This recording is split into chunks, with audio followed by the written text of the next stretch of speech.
Opal, and I have some super top secret news that I'm sure no one at all saw coming. If you've never seen my face, thank God. If you have seen my face, I hope this video can help you understand me a little bit better. I have been secretly transitioning for over a year now, and this is the first time that I'm being honest. So why haven't I told you?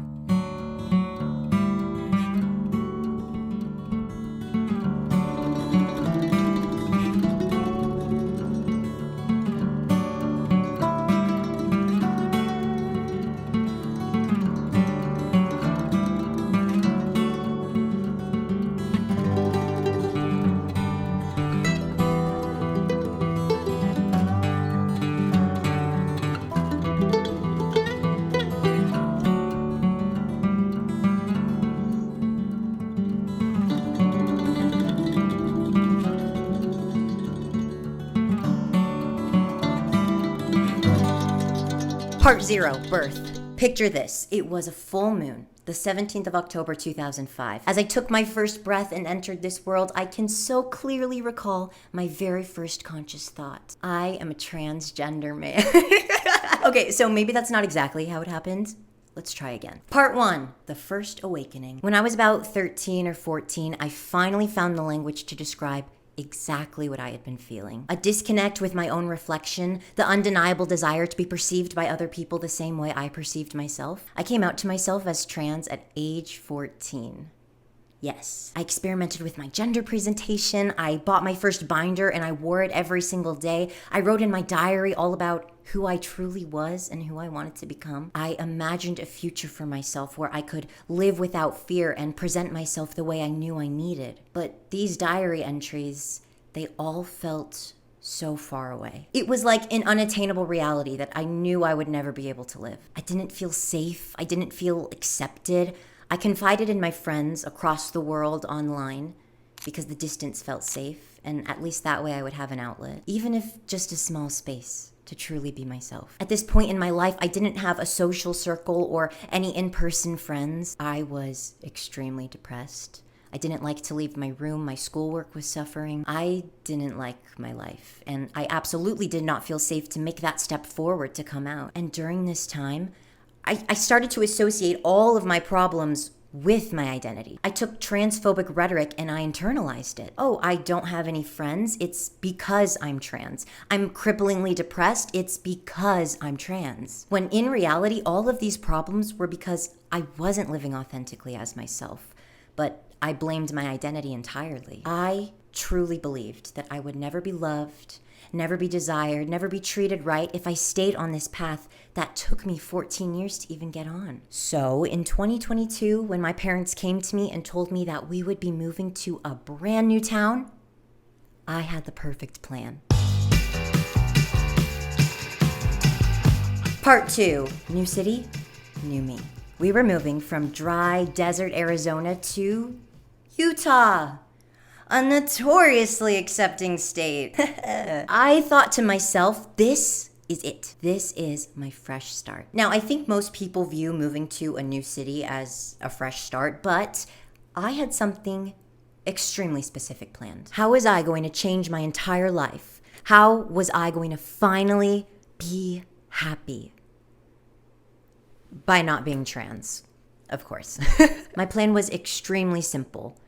Reinvent my entire style, my entire personality, and most importantly, my entire mindset. Easy, right? I took a metaphorical page for myself at age 14 and I started writing in my diary, but this time all about who I truly wanted to be. I shoved down any dysphoria, any discomfort, and absolutely any second guesses about what I was doing. So deep down inside, they practically disappeared. I decided to dedicate my new life in Utah to being the most girly, feminine, optimistic, and sunshine-filled bundle of joy. I figured if I just pretended to be happy and super excited about everything, then the real emotion would eventually follow, right? I masked any and all of the distress screaming at me with ribbons and ruffles and makeup and the most upbeat, cutesy personality you have ever seen. I wanted to push it away. I needed to push it away The only way I'll ever make friends or be loved is if I push it away. This is who I need to be. Just stick to it and all the good things will follow. This is what I was telling myself every day. And I was starting to really believe it.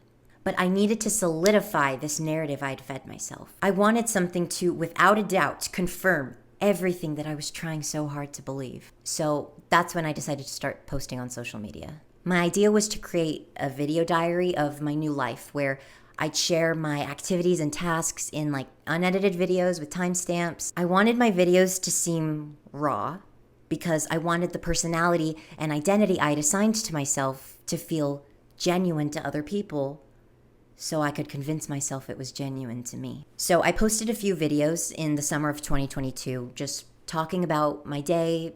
I don't even know. I can't even remember what my first videos were.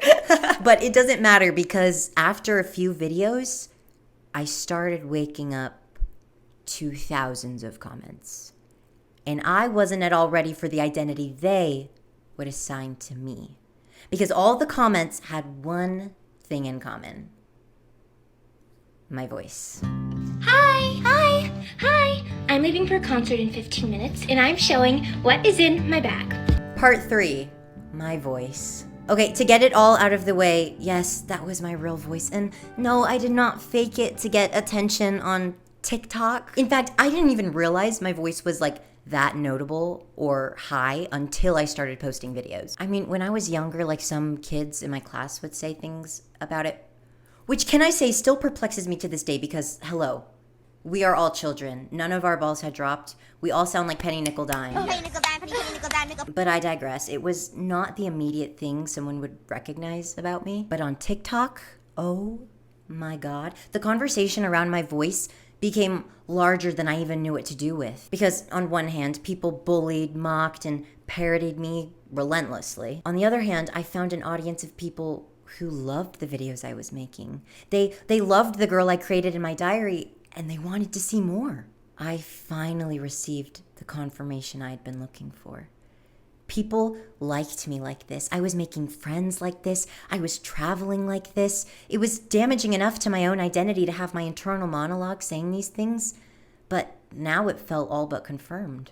If I ever wanted to acknowledge my gender identity, it would surely destroy everything I had. It didn't matter that I wasn't happy. It didn't matter that the sound of my own voice didn't resonate inside. Everyone else was resonating with it, and finally resonating with me.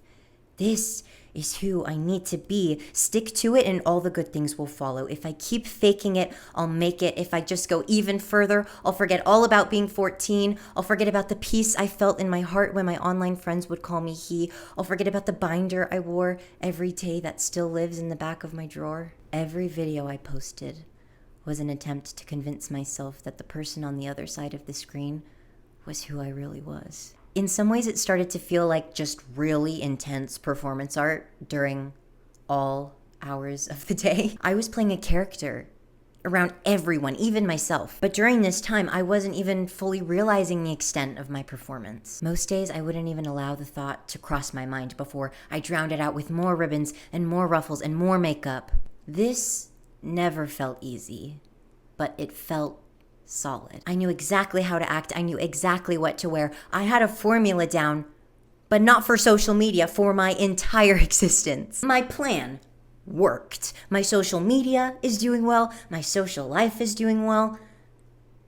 And so I think to myself, why still am I not doing well? Now, the deconstruction of this manufactured identity I'd given myself was broken down very slowly over time, and thanks to a few friends who saw past the shield I was holding up. Coming out to myself again was more difficult than coming out to anyone else. Actually, let's hold that stat until I, see the response to this video. The added layer of denial and the spotlight I was in kept me latched onto an identity that I had built from the ground up. I mean, was I ready to give that up? I was in a relationship at the time that would have to end because of my identity as well. Was I ready to give that up? Just the thought of deviating at all from what I had built was unimaginable. But I realized I was prioritizing these external factors tenfold over my own well-being. None of this would matter if it meant living as a shell of myself. This was not a decision I made. This was life or death for me. So it was April of 2024, and I did the scariest thing I have ever done in my entire life. I cut my hair. That wasn't it. I cut my hair. I moved out on my own to a whole different state, and I came out to my family and started transitioning. Hello. I just have not been feeling good about myself lately. I think I might be transgender, but don't tell anyone I said that. But then also, it would be hard for everybody else. So I don't know what to do, because I think my least favorite feeling in the world is being a bother. And that's why I cater myself to everybody. I'm still myself, but I'm not sure I'm the most authentic version of myself inside, on the outside.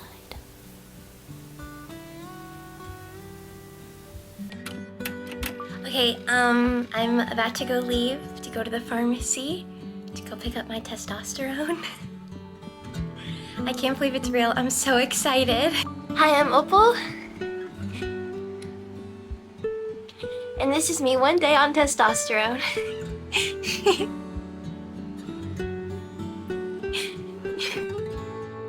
Part 4, why I haven't told you. It's April 2024. I wore a suit to prom. I cut my hair. And for the very first time, I started to feel comfortable. I wanted to go out. I wanted to meet new people, and I wanted them to meet me in this new version of myself that I was so thrilled to express.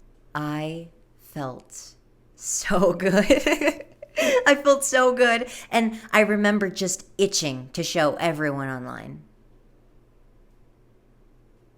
And they did not react well. The entire dialogue surrounding every one of my videos was this really weird and uncomfortable yearning for like me a few months before. It was so jarring to see like the near instant switch when I started to present more masculine. Thousands of people, tens of thousands of people flocking to pick apart every aspect of myself that they didn't find pleasing or attractive anymore. I suppressed and buried my soul for years. I performed a character that was not me for years. And when I finally got the courage to start living my life for me, a lot of people had a lot to say about it with absolutely zero information. My plan was so good that all these people were yearning for a girl who never existed. You literally walked the freaking prank. This immediately shut down any hope I had to come out. I wasn't even out, and I'm receiving this level of harassment. I felt so trapped and misunderstood.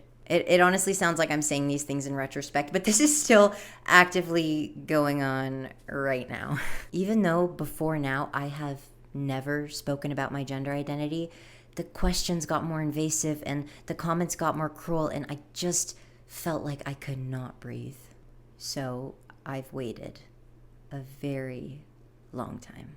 Nothing has really changed on the comments front, and I'm only expecting it to get worse from here. But over the past few months, while I've been deep in the closet online, I've had to remind myself the very same thing I told myself last year, that I am still prioritizing these external factors tenfold over my own well-being. No matter what I face here or out there, it is not worth living as a shell of myself. I don't want to mask my soul with ribbons and ruffles and makeup anymore. I don't want to pretend anymore just because I'm scared. I want to be honest, and I want to be me. It's what I've been waiting for this entire time. So as I'm growing more into myself, I'm 5'5" now, guys, up top, yeah. My goal is 5'6" this year. I'm growing more into myself, my new voice, my new style. I finally feel ready to tell you that I'm Opal and I'm transgender. What the hell?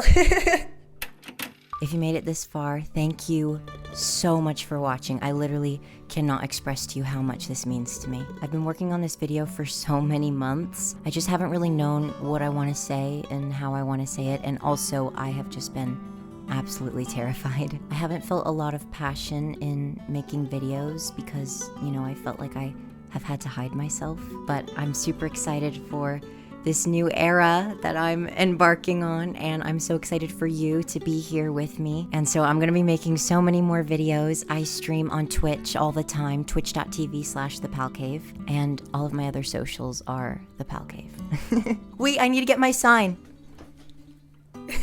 Oh, it's flipped. Okay, let me unflip it. Thanks for watching, and if you got this far, wow, and also comment your favorite color because I'm always curious what other people's favorite colors are. If you can't tell, mine is blue. See you soon.